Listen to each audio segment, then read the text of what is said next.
Hello and welcome to Unstoppable. I'm your host, Kerwin Ray, and today we are with Uncle G, Grant Cardone, Captain 10X. I feel like I should be saying Grant motherfucking Cardone. This man is an enigma. Oh my gosh. Now, I got to say, when I first stumbled upon Grant's brand, I found it a little bit polarizing, a little bit ostentatious, a little bit in your face with the wealth. But then I started to look a little bit deeper, and I saw under there, I saw a twinkle in his eye. I saw something in his soul. I saw a little bit of something special.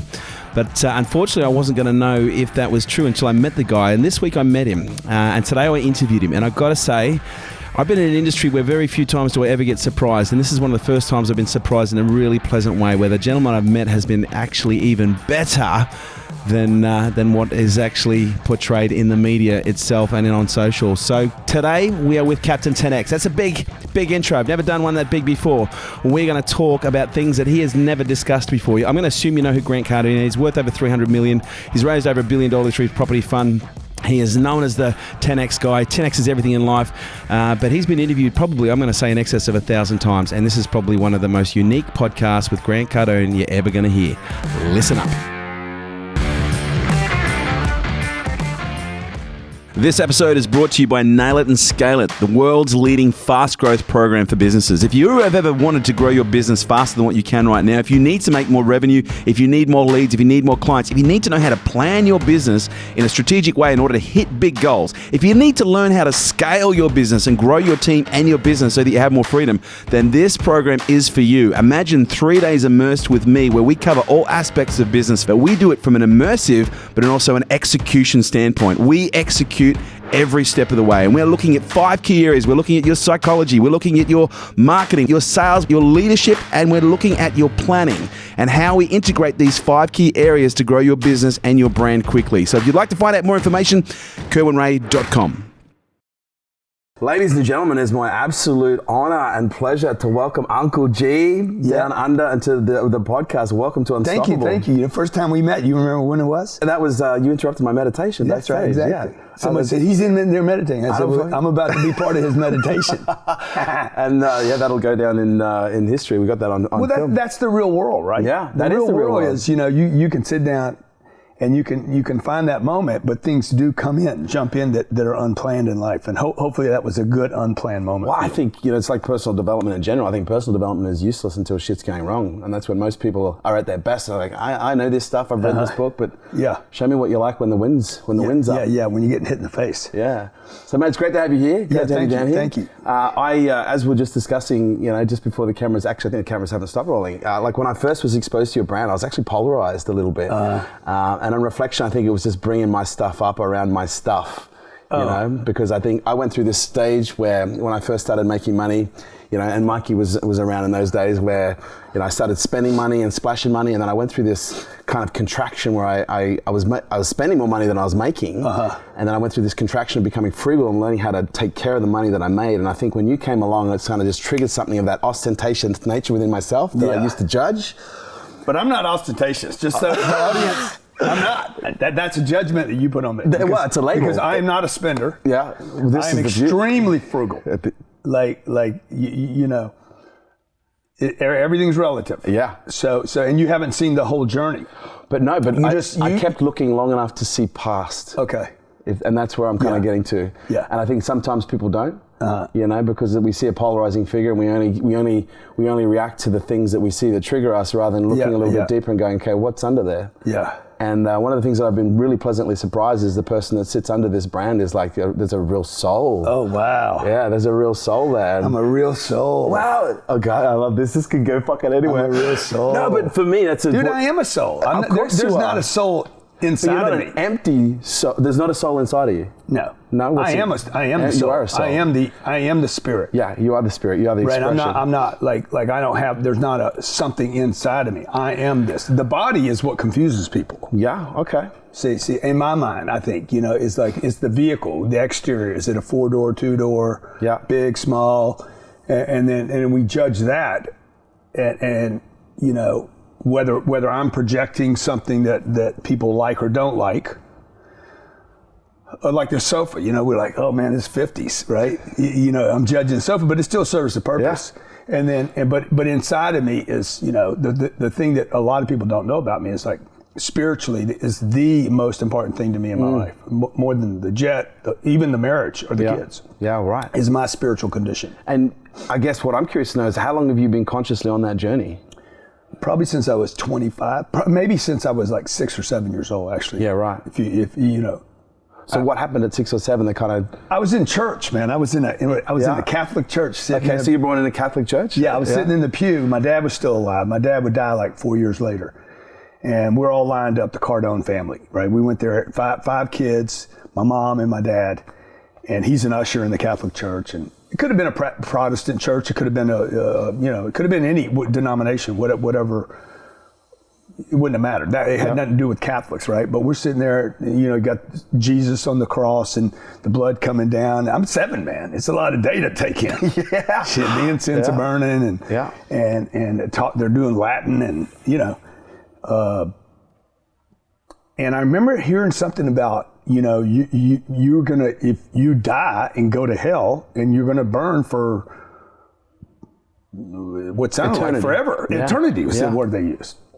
And I was 7 years old. I'm like, man, before that it was God is all loving. Yeah. And all that just became a big Gestalt. Huh? Yeah, like the massive contradiction of. Yeah. So I think, that's kind of my, kind of what I identify with data today. Like I hear a piece of information and I'm looking for is this congruent with what I believe? Yeah. Or is it incongruent? For me, that was incongruent, that I would die and go to hell because I'd masturbated or something, which by the time I was 7, I think I'd already ventured. You're like, I'm burning. Ventured, So, if not, then I became more interested in the whole concept, right? So to me, I've always been a searcher. I've been searching for the truth. I don't know that it took me a lot of different avenues, by the way. I made a lot of mistakes along the way, but I've always been a searcher. Process? Do you think making mistakes and creating pain in our life is a natural part of the spiritual journey? Because you seem like a spiritual guy, so it's often talked. I think the pain part's unnecessary. That is not. Is it the pain or the suffering? Well, to me, those are different. But they are different. Yeah, I think they are. Yeah. Right. For me, it's. The pain's unnecessary. What people are doing to themselves. I went on this route of drugs. I did drugs from 15 to 25 years old. Right.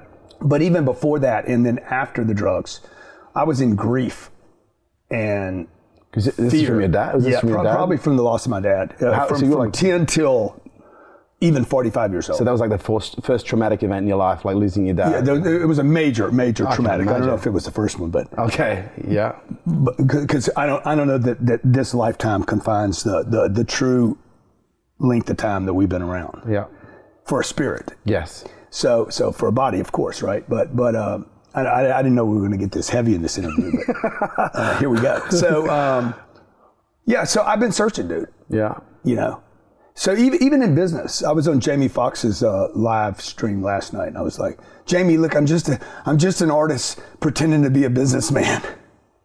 Because to me, the artist is almost the closest to a spiritual expression. Yes. The painter, the singer, the dancer, Why in your mind doesn't business fall into that category? Or is it a category that is now identifying more with art than ever before from a spiritual perspective? I think a great business person or business is going to express himself artistically. Because I think it's one of the greatest forms of expression as a soul or as a human is the ability to create. Exactly. And that's why I think money, and I'll be curious for your perspective, to me it's like one of the most spiritual substances in the world because it's a procreative force. Yeah. There's no other material substance that there's no amount of poverty that we can acquire that will help us change the world, right? Yeah, that's right. If we want to change the world, we need to acquire capital. We can use that to make things move. Yeah, I love that. Yeah. Absolutely love that. I think people say that Mother Teresa was not a She was a fucking fundraiser. She was a fundraiser. Like, what do y'all think? What do you think the money came from? Yeah. So what? She didn't have any. Okay, it doesn't matter. She wasn't trying to buy new clothes. By the way, that wouldn't be part of the fundraising activity. You don't want to walk in with Versace if you're trying to raise money from the world. She had to raise money. Everybody needs to raise money, and that goes back to what you just said about the poverty. Poverty is not going to fix anybody's solution. Yeah. And I had a poverty mindset my entire life. So was this that thing as a result of family? Yeah, it was a result of just the upbringing of the middle class. Yep. We were in the middle class. Okay. My dad did well. He was probably the most successful member of his family. What did your dad do? He was a stockbroker. Oh, right. Yeah. Okay. So he did really well. He went to work every morning, put his suit on, got his briefcase. Is this where you got some of your talk track from? Like, did you ever listen to him on the telephone, or? No. Because he died when I was 10, so I never heard any of that. He was at work every day. Okay. So I never saw him at work. He was very likable. People liked him. He liked talking to people. He was, very extroverted. You had a good relationship with Dad? Yeah, very good. Yeah, you loved him. Both my parents. Yeah, great. But when he died, the relationship's kind of over. Yeah. Now you're like, I'd rather have a bad relationship. I'd rather have a bad dad who's alive than one who's not there at all. Than have none at all. So then my mom tries to fill in both places, and she didn't know how to bring money in. Right. This is where all the money stuff, where people hear me talking about money a lot, because I understand the reality of money. Like, it doesn't mean other people don't. I just don't think people are actually maybe old enough yet to understand what it actually takes to fund a project. Yeah. Like, you went through that part where you had a little bit of money and then you started spending it. Dude, look, when I had money, I never spent any of it. Like, I tightened that thing down. The more money I got, the tighter I got. Like, you give me $1 million. When I got $1 million, I became so frugal I could because I got scared. To that. I was scared. I didn't know how to bring money in. And I watched that when my dad died. I watched my mom go into terror when she should have been in grief. And so that's been a real kind of, you use the word trigger. A trigger for me is like, I don't want to be in fear around money all the time. And I was from 10 years old till probably 51 years old. Yeah, right. The fear of money, not understanding it, how to bring it in, how to manage it, how to multiply it. Knowing I couldn't help my mom when I was 10, 12, 15, 20 years old was a really a moment, a long period of suffering for me, and caused me grief. Not grief for the loss of my father, grief that I couldn't provide, solve my mother's problem. Yeah, right. It wasn't really about providing for her. It was about, I wanted to solve this one problem she had, which was scared about money. She's clipping coupons like so many families do around the world, Maybe it's not coupons, but the Groupon or the deal, or the plumber or the car dealer's going to take advantage of you. The roofer's going to come out and rip you off, so you got to get 3 and 4 bids. And people are plagued by this all the time, And do you think that fear was very practical in the early stages of your development as to who you are today? No, it was ridiculous, unnecessary, and very costly. But would you be who you were today if it were not for that? No, I would be somebody much greater. Really? Oh, totally. You don't think? Completely, it was pain. It was a mistake. Financially, it was a mistake. Right. And it was a mistake spiritually. Okay. There is no reason to grab something that has been made, that has been manufactured, and then worry about it. Worry about losing it. It wasn't even mine to begin with, and it's not going to be mine in the end. But that, in essence, is almost like the symbol. The real, it's the underlying fear is what drove you. That was just the symbol of fear. That was I guess, in respect No. It was a mistake, man. A mistake? Wow. Totally. Because I actually heard you talk about failure and how you hate failure. Which is kind of... Well, anybody that enjoys failing and losing is delusional. But it's interesting because we live in an age where that we have this internet and we have social media and everyone's got their own opinion, and some of us talk about how failure is a critical aspect of the journey in order to learn lessons and build the resilience that's required to succeed. And then along comes this perspective, which I find unique and interesting, by the way. Thank you. I'm not. I think Kerwin, like a lot of people are saying a lot of stuff just to connect with people. Yeah. Which is not a new thing, by the way. I'm going to say what you need to hear so we connect instantly. That has never been my genre to a liability. Yeah. So it goes back to that church thing. I'm like, this can't be true, man. What's happened? What I'm seeing here. Yeah. Like it's this, and I have this big mouth. I have this thing like I want to tell people that's not true. And even if I'm wrong, I want to have I've always had some propensity to want to tell the truth. Yeah. That I think is the truth at that moment. Yeah. And so for me, like holding all that saving that I did, when my buddies weren't saving money, I was saving money. But it was a mistake to a point. When you have $8 or $9 million sitting around, and you're there just saving it, dude, and you're out busting your ass just like you had $8. That's my work ethic, by the way. Yeah, mine too. You know, I'm like, okay, I don't have $8 million anymore. I got $8. Let's go hustle. Mike will tell you, and nobody will outrun for $8.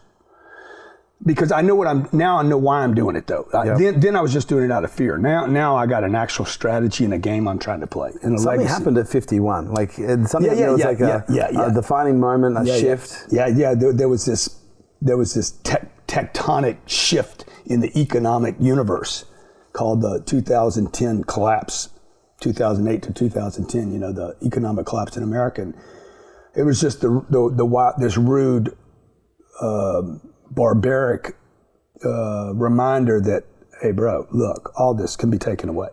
I thought I had enough. I thought I was in a place to play golf 3 times a week the way he does, you know. And I thought I was good. I thought I was good. I got the money put away. I had no debt. Everything that my dad did, and the Dave Ramsey program, and all the conservative save your money, plan for retirement. What do you call it here? The super fund. Yeah. Superannuation. Plan for it. Make sure the house is paid for. I had all that shit handled. And then that economic collapse happened. Bam. 3 companies. I thought I was good because I had multiple flows. I had real estate paying me. Got cracked. We didn't go down. We didn't lose anything, but I went back into that fear. That fear of like, oh my God, all this is going to be taken away. And so once I got over the fear, I'm like, okay, what's really happening here? And what I came up with was that I had not accumulated enough, unfortunately. And a lot of your audience will hate this idea because it's going back to that, how much is enough and all that. Dude, but if we can flip that just in this moment for a second, it's not so much about how much it's enough, it's about how much we have that enables us to do. I'm assuming you're not doing what you're doing just for the sake of having. Like there's something deeper that's kind of driving behind why, you know, I don't, like if I just wanted to sit in a condo in Miami and on the beach and just get sun every day, and I don't need a jet to do that. Like I can just stay there, right?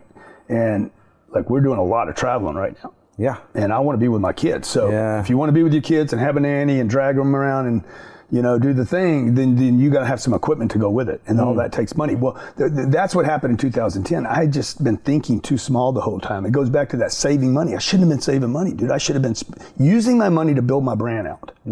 So that when that collapse happened, when a major contraction happens, there's one winner, one group of winners. Who's the best known? And who can deliver at the marketplace at the lowest price? Yeah. That's who wins every time. Who's best known and who can deliver in the greatest quantities at the lowest price. The only people that can do that are the people that in the best, come on in, Elena, the people in the best financial shape. Yeah. You know, if you're in great financial shape, I couldn't take advantage of 2010. Yeah, right. The super wealthy. Because you're on the defensive. Dude, I was on defensive and I didn't know what I was doing. Blackstone's sitting there. The collapse happens. They're like, okay, what's going on here? Okay, what can we do now? They're having their drinks. Different than America. America's drinking to get drunk to forget this happened. Blackstone's in there having drinks, figuring out, okay, how do we take advantage of this? Okay, they bought 10,000 homes in Miami, okay, along the beach. 10,000 condos, put them together, pay cash for them. Like, you want to be in a position for your family. If you want to have a legacy, if you're thinking about more than just, I'm talking to the audience, if you're thinking about more than just paying the bills. Yep. And my dad couldn't do that when my dad died. And he would have wanted to. If he was sitting here right now, he'd be like, hey man, you're doing the right thing. Because I left you guys in a position I shouldn't have. Even though he did great. He did. Yeah. He had accumulated the American dream. But when he died, because he wasn't working anymore, because the income stopped, life insurance kicked in. We had to pay the house was paid off. She had some money, he had some money in a cash account. So my mom got all that, but when she looked at it, she's like, this could go away. Yeah. And she went into fear and terror. And that's really my message to people today, that is still a bit polarizing. I haven't figured out how to deliver it yet. Yeah. Is that, look, you don't have enough. And the people that get punished are not just people in poverty, it's all the people in the middle. Yeah. And I don't want to be that guy anymore. I don't want to be punished. I don't want to be in terror. I don't want to be insecure about it. I don't mind a little drama in my life. Yeah. Okay, that's why I have a wife and 2 kids. I don't want it around money. Yeah. You know, I've had enough suffering. Money doesn't like chaos, does it? I think money, I think the people can't handle it. Yeah. Okay, because that's when you sell your position. Yeah. You know, because we get scared. I don't know what's going on. Fear is about a lack of knowledge, or I have the wrong data. Yeah. You know, that's when I'm fearful. Okay. So what's the legacy play for you? You know, if I could live for hundreds of years. Yeah. If my name could live for hundreds of years, if people were talking about this podcast 100 years from now, man, did you know? Yeah. Like if that's a legacy. Walt Disney's a legacy. Like he was nobody special.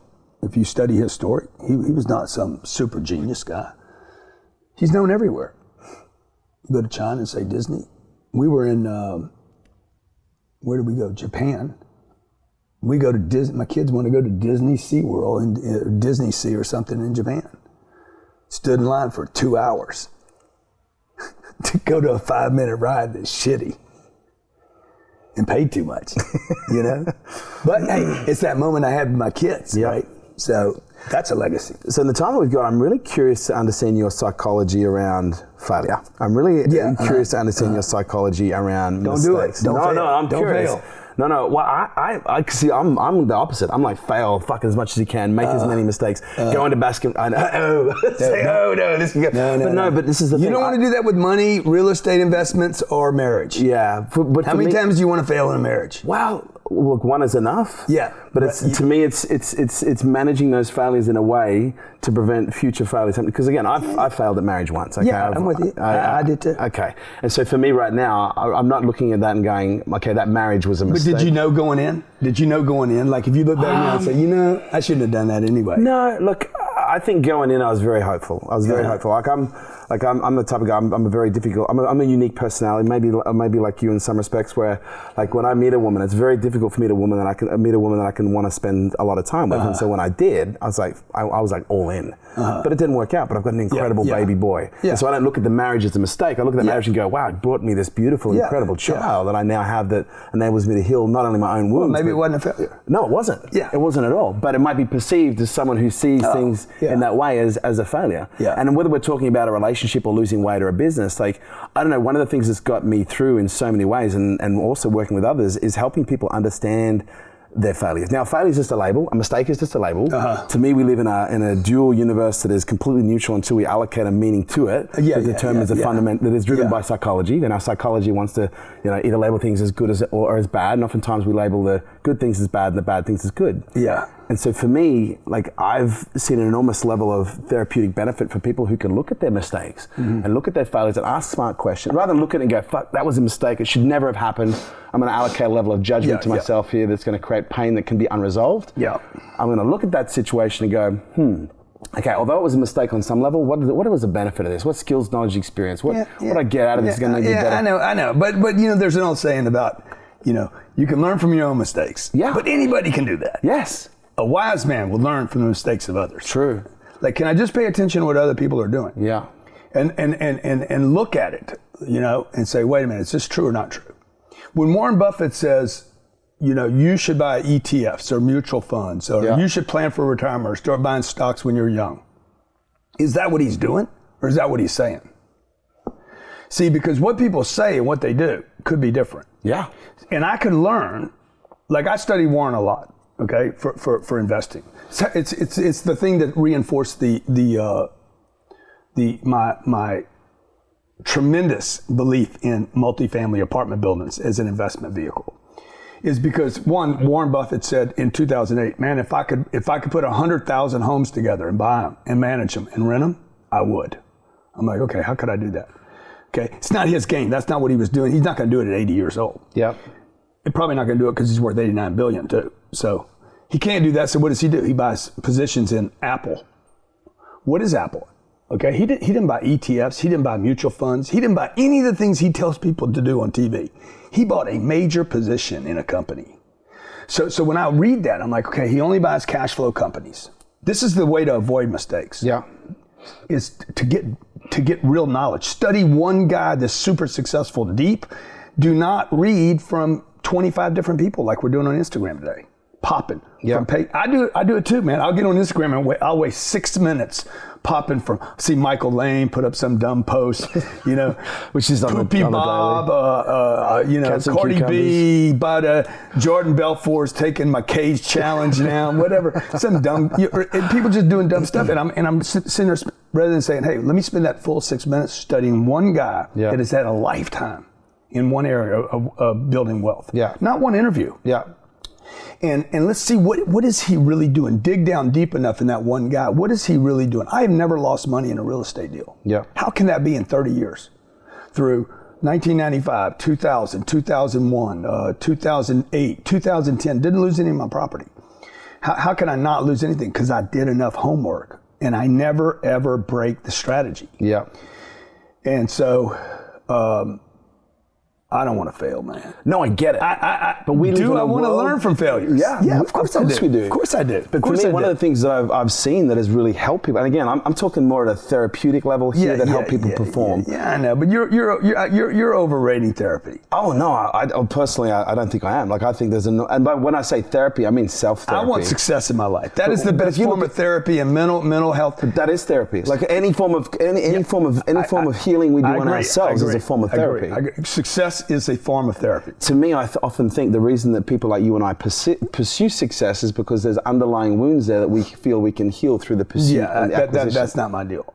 But you don't think that some people feel that way? Sure. Yeah. Could be. It's not my deal. But that's all I'm saying. I'm not trying to heal some broken part of me. I'm trying to fulfill the spiritual part of me. Yeah. By I'm not trying to heal some broken thing in me. I am.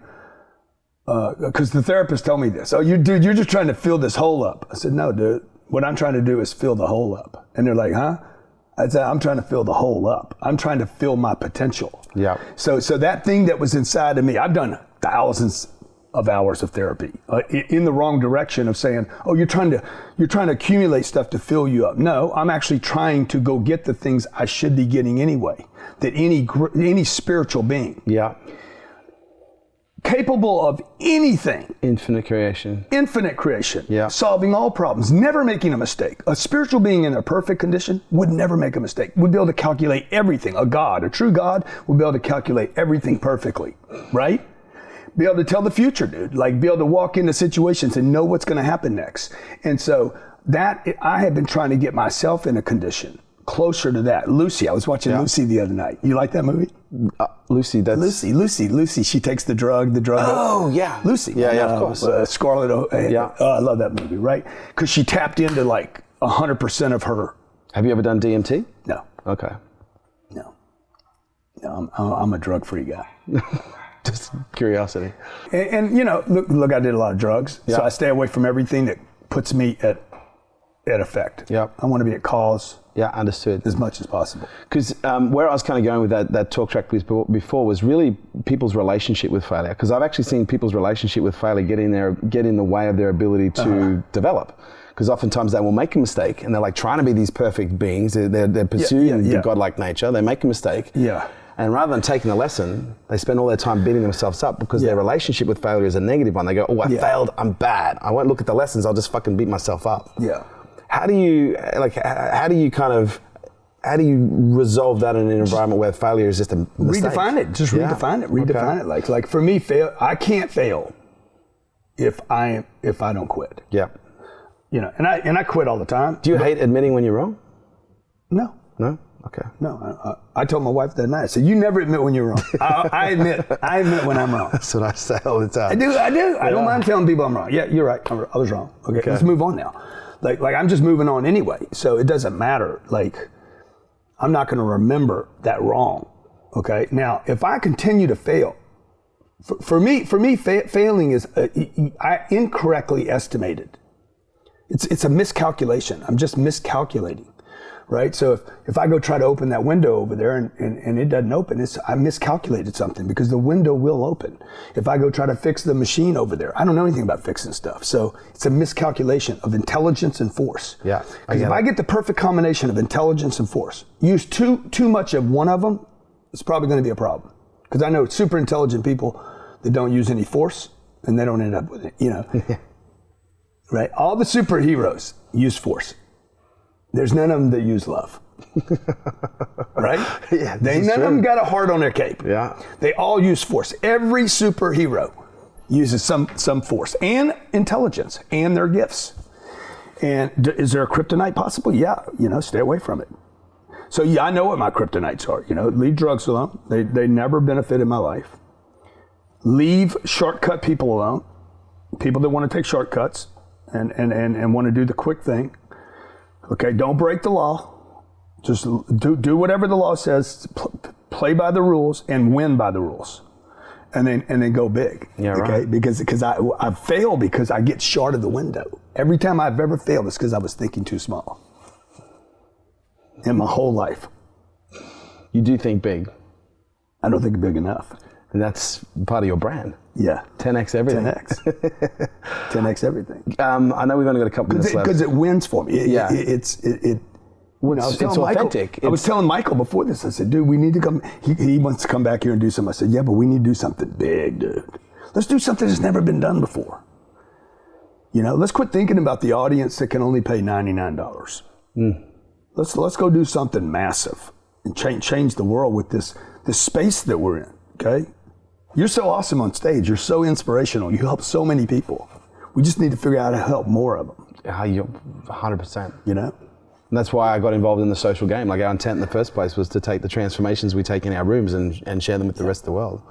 I think I've got what have I got, Mickey, 2 minutes left? You got as much as you want, dude. Okay. Because you're the man. Thank you, brother. You're a good man. man. I like hanging out with you. You made me feel so much better about myself. I'm just kidding. I feel pretty fuel, good. Baby. It's fuel. It's all fuel, Addiction. It's something that touched my life. Touched my life. When I was about 19, I became addicted to amphetamines. Wow. It took so long. It took a while. It took so long. I had you beat by 4 years. I'm a late bloomer. I'm a slow adopter. All my friends are the early adopters. Huh? When'd you clean up? I was about 21. Okay. Yeah. Right. Only 2 years? Only 2 years. Oh, wow. Just a little sprint. Yeah, it was just a little sprint. It wasn't. But what I found on reflection of me having this, this experience is a lot of positive things came into my life. But I'm curious to know from you, again, with this whole failure and mistake and kind of perspective, what role has addiction played in your life? Dude, addiction has been one of the great gifts of my life. Hallelujah. Okay, all right. Great gifts. One of the great gifts of my lifetime. All right, we're talking. All right. It was not a failure. It was a mislabeling. Yeah. And you talked about the labeling a couple of times, right? So I used drugs from 15 years old. Yeah. Smoked weed. I'd use any drugs. Okay. Amphetamines, loved them. I loved any drug. Any drug was good for me. I loved and hated them all. Okay. And so, I would eat amphetamines and downers together. Yeah. And smoke weed, hit some cocaine, and get drunk all in the same hour. So it didn't matter to me. I didn't have a drug of choice. It's who's got the drugs. Who's got a drug. Now what was going on right there? Was I an addict? Am I an addict? Am I a drug addict? Powerless? My life is unmanageable.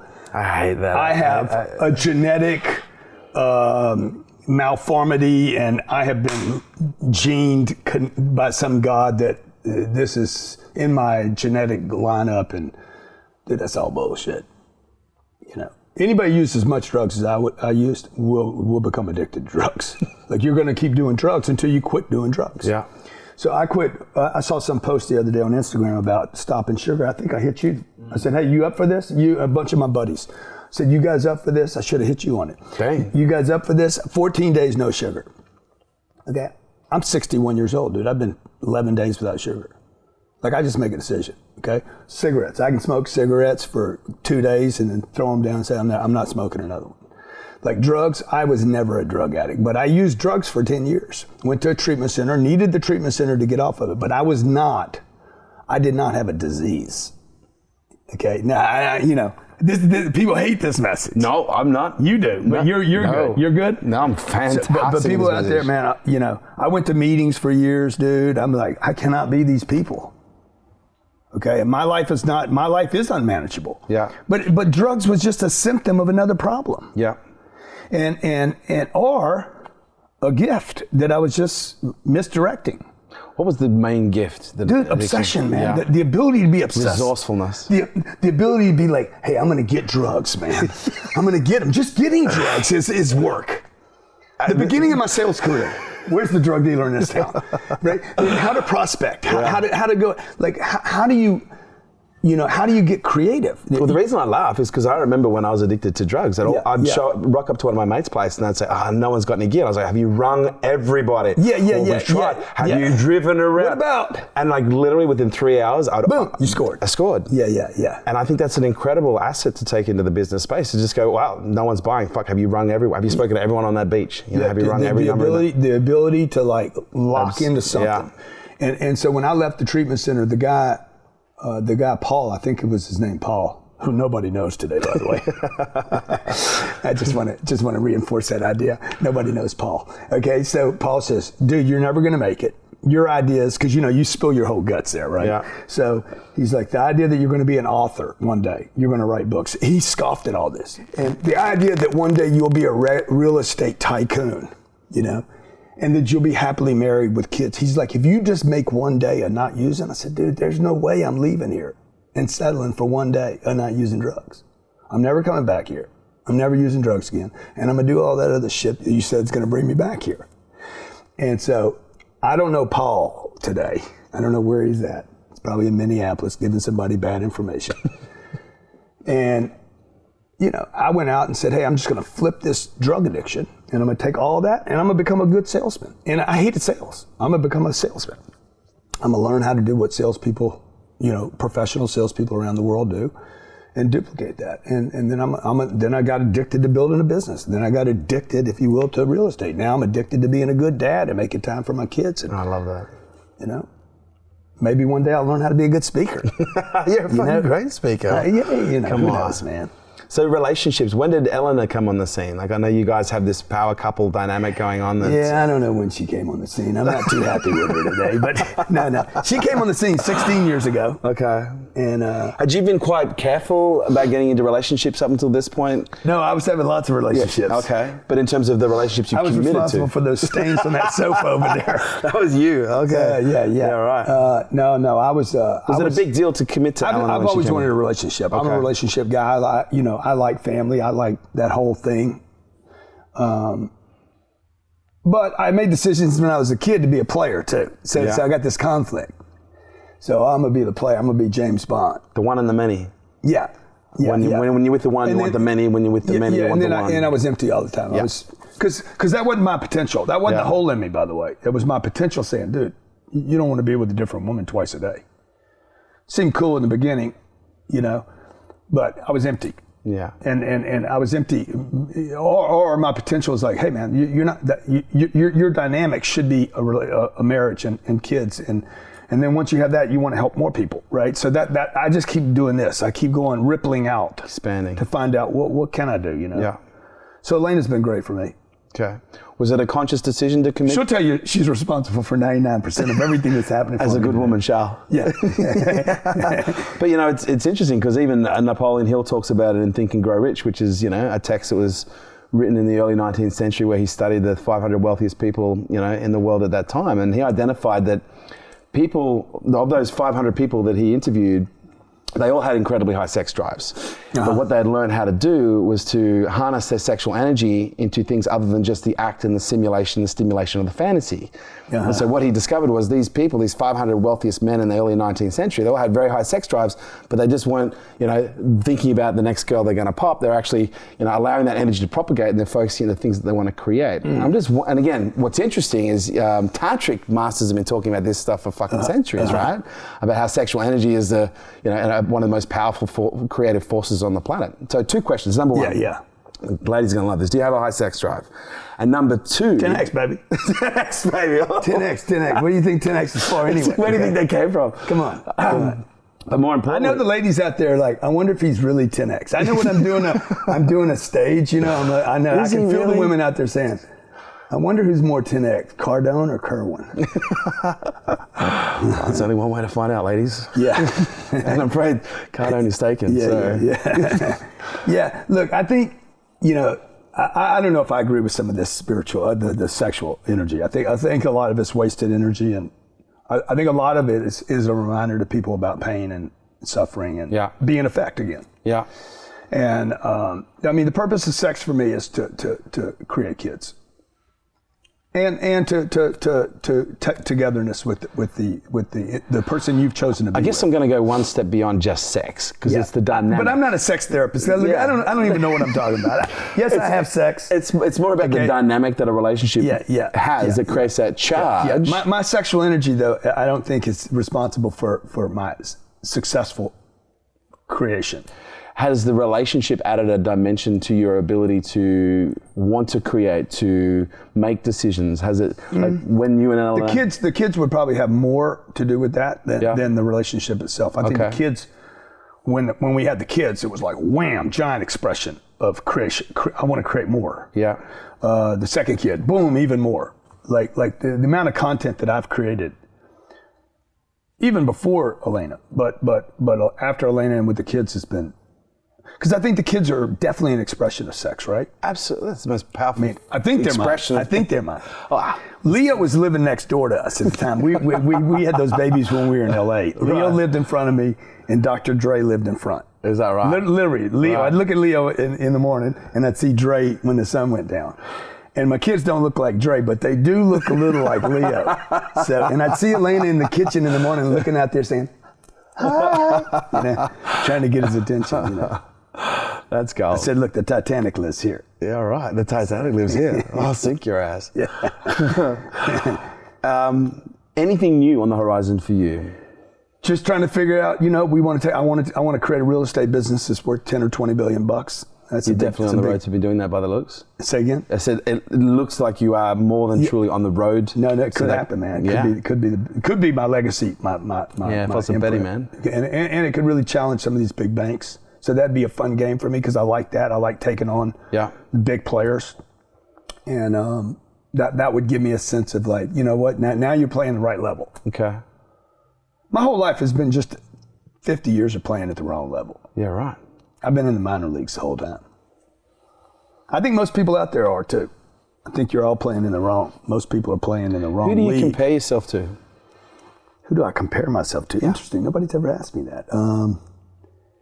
I mean, obviously some of the speakers out there, some of those guys, but I'm different than them, so I'm not trying to be them.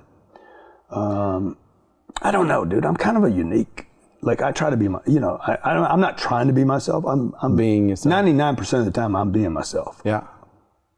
And that 1% where you're not being yourself, who are you being? Who am I being? I'm probably being less than myself. Less than your potential. Yeah. More than 1% of the time, I'm being less than. I'm still thinking too small. Even the 20 billion, dude. Why not 50 billion? Yeah. So I was born into Catholicism like you, and we migrated from Catholicism to... Were you an altar boy? Did you do the altar boy? No, thankfully I got out of that. But we migrated to Mahakari, which is kind of like a cult, and then we went to born-again Christianity, and then we went to Buddhism. This is all by the age of 13. Yeah, I love Buddhism. And I'm not, I often joke and say I'm not religious anymore, I'm just fucking confused, but I am really grateful for the spiritual experience. I'm grateful for the religious experience because it exposed me to certain values, exposed me to certain philosophy and some education. I'm curious to know with you, like you started in the Catholic Church. Has religion played any role in your spirituality apart from that? First of all, I love all churches. Yeah. Like I go in the Mormon church in Salt Lake City. They're the nicest people. Like dude, Mormons, they're awesome people. They are the unbelievable work They train them to be such incredible human beings. Okay, people that are willing to extrovert themselves. Like they're so unselfish. Yeah. So they go spend 2 years on missions. I think people should. They knock on doors talking about their religion, right? Now, a lot of people think that that's culty, and I think it's a good experience to have that kind of work ethic to be able to knock on a stranger's door in another country. It's like what a gift.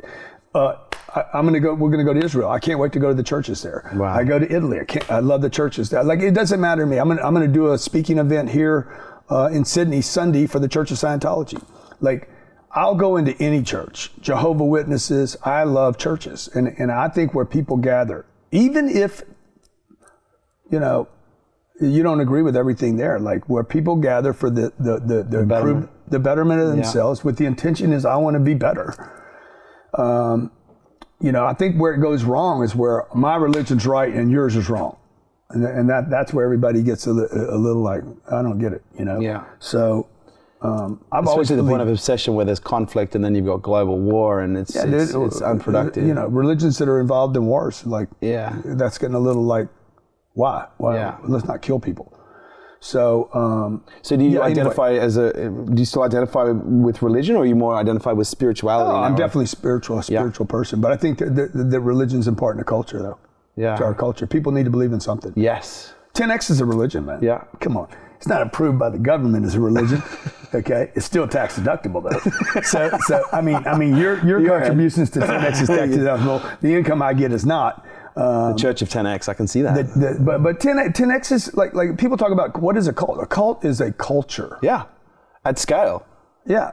So it's like culture. You know, culture at scale, developing, growing, becoming. Yeah. When we do these conferences, Success Resources, you look around the room, there's about 3,000, if you look at the root people. of any strong culture, whether it be an Apple or IBM or Google, they've created a cult-like status within a group of people that has, emanated and beyond and created that ripple. Yeah.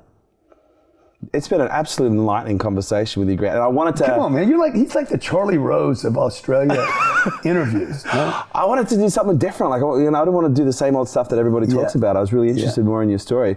But I am curious, before we cut though, is there any part of your life, because, and I know it's sad, we said this right at the beginning, people identify with pain, people identify with suffering. It's unfortunate, but they do. But I'm curious to know from you, like, if there was one part of your life, one point in your life where you felt like that it was hopeless, that things weren't going to turn around, and I'm curious to know. Yeah, dude, there's been many of those. Many. Yeah. Like, if people look for that, hey, what was the turnaround? There's been hundreds of them. I'm not looking for what was the turnaround, because to me, turnarounds don't typically happen like that. It's like an evolution of thoughts. Yeah. But what I'm curious to know from you is how consciously aware you are of the language that you use inside your head. So when you're up against the wall, like, what is the statement that you use? What is the thing that you tell Get off this wall, dog. Get off this wall. Use force and intelligence. Force and intelligence. Force and intelligence. Okay. Yeah, right. Okay. You need to. There's a way out. There's a way out. Don't quit. You don't quit. You won't fail. As long as you stay in the deal, you keep trying, you keep calling, you keep standing up no matter what, no matter how many times you get hit, you pay people back. We were talking about this other guy earlier. I'm like, dude, you didn't pay people back. It's always going to be bad for you, bro. You pay people back. You do what you say you're going to do, no matter what. Your word is your bond. Huh? Your word is your bond. You better make good on it. Don't make good on it. People will always know. You're going to get stuck. You're going to get stuck in a smaller place because you didn't clean up your past. And that's what's always helped me. Like, I clean up. I had a bunch of shit to clean up when I was 25. Cleaned it all up. I cleaned up stuff that nobody knew I had done. I went and cleaned it up. Hey, man, I owe you this. Okay, I did this to you. I owe you that. Cleaned it all up. And for 35 years, people don't like me. They don't like me because I fucked them. Nobody says I don't like Grant Cardone because he screwed me. They say I don't like Grant Cardone because he's got a big mouth.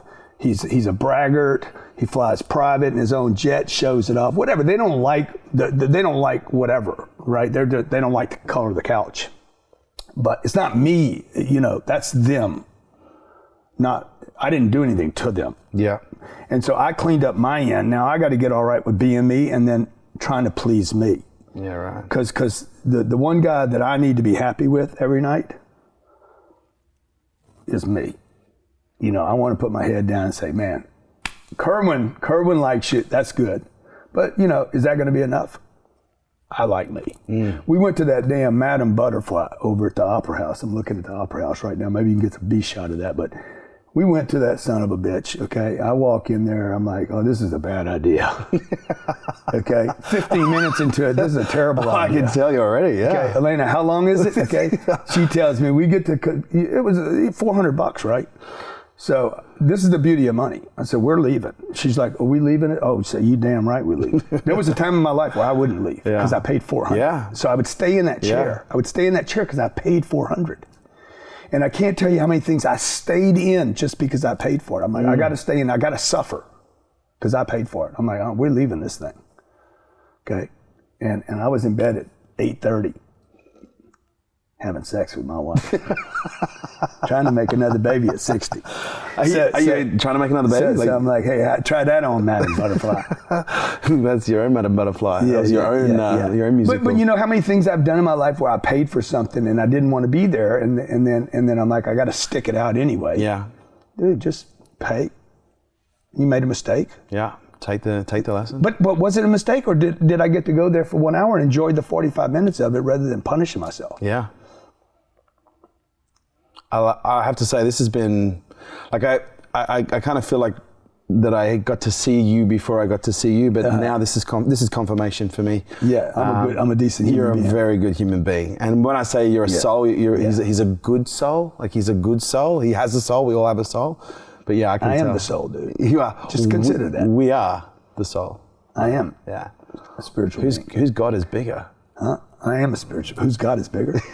Yeah, right. I am a spiritual being, you know. Do you believe we are all gods playing a human game? I kind of think that there's so much we don't understand. There's 60 trillion cells in every body. Yeah. 60 trillion, you know. And we identify ourselves by some name that our parents gave us. You know, like, it's called kind of ridiculous. Watch Lucy, dude. Lucy's a trip, dude. She's like, you know, think like, you know, watch the hero, the action hero. I think that's why we like action heroes. I think that's why we like seeing the shot on Sundays, the shot by the ball player, or the catch, or the unbelievable play, or the opera, the lady that hits that note, and we're like, oh my God, genius, intelligent, phenomenal, because it reminds us of our own potential.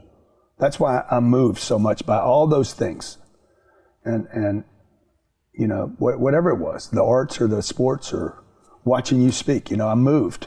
That's why I like to go to these events, man, because I get moved by the possibility. You know, people that write books and they do the right cover. There's a book that on real estate. I never read the book. I still have the book. It's in some drawer somewhere. All I did was see the cover. Fucking cover. It's going to probably make me a billionaire. Inspired, you know. Grant, thank you so much for your time. Thank you, My life has been better for it. Thank you. Come on. Thank you so much. Thank you. Awesome. There you have it, guys. Thanks for tuning in to Unstoppable with me, your host, Kerwin Ray. And do me a favor, don't forget to drop me a review on iTunes. Would love to hear what you think. I love reading what you guys have to say. And your reviews make sure we keep creating killer content just like this. If you want to stay up to date with me and all my movements, please jump onto the website, kerwinray.com. And also check us out on social media at Kerwin Ray. This episode was brought to you by Nail It and Scale It, the world's leading fast growth program for business.